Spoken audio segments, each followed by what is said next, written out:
வணக்கம் அன்பு உறவுகளே, எப்படி இருக்கீங்க? எல்லாம் நல்லா இருக்கீங்களா? இன்றைக்கி நம்ம பார்க்குறது என்னென்னா, இந்த வெயிலில் இருந்து நம்மளை நாம் பாதுகாத்து கொள்வதற்கு சில டிப்ஸு, வழிமுறைகளை சொல்லலான் இருக்கேன்.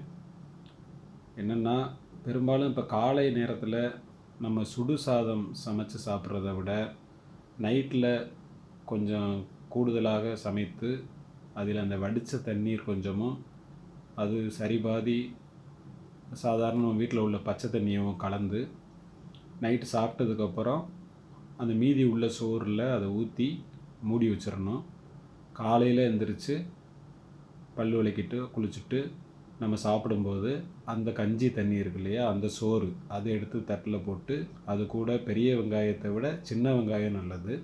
சின்ன வெங்காயம் அதையும் மிக்ஸ் பண்ணி ரெண்டையும், அந்த பழைய சோறு, சின்ன வெங்காயம், நம்ம வீட்டில் செஞ்ச லெமன் ஊறுகாய், மேங்கோ ஊறுகாய் ஏதாவது இருந்ததுன்னா அது, இதை வச்சு காலை உணவு நம்ம சாப்பிட்டுட்டு மதியானம் ரெகுலராக நம்ம சமைக்கிற மாதிரி சுடு சாதம் சாப்பிடலாம்.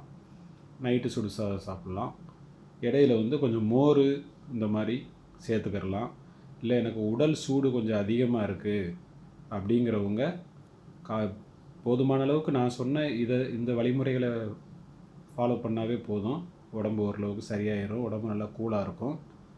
இதுக்கு மேலே எனக்கு சூடு அதிகமாக இருக்குது, இன்னும் கொஞ்சம் அந்த சூடு தணிகிற மாதிரி ஏதாவது உணவு வேணும் அப்படின்னா, நைட்டு தூங்குறதுக்கு முன்னாடி கொஞ்சம் வெந்தயத்தை தண்ணியில் ஊற வச்சுட்டு காலையில் எழுந்திரிச்சு வெறும் இதில் அந்த வெந்தயமும் அந்த தண்ணியும் மெண்டு சாப்பிட்டாலும் சரி, மிக்சியில் அரைச்சி சாப்பிட்டாலும் சரி, அதை அப்படியே சாப்பிட்டு அப்புறம் நான் சொன்ன மாதிரி இந்த சாப்பாடுகளை சாப்பிட்டோம் அப்படின்னா உடம்பு சூடுங்கிறது இருக்கவே இருக்காது. எத்தனையோ பேர் ஏதேதோ வழிமுறைகள் சொல்லுவாங்க. ஆனால் அதை விட இப்போ நான் சொல்கிறது மிக எளிமையான, நம்ம செலவு இல்லாத இந்த கோடை காலத்திலிருந்து நம்மளை பாதுகாத்துக்கிறதுக்கு ஒரு நல்ல ஒரு வழிமுறை இது.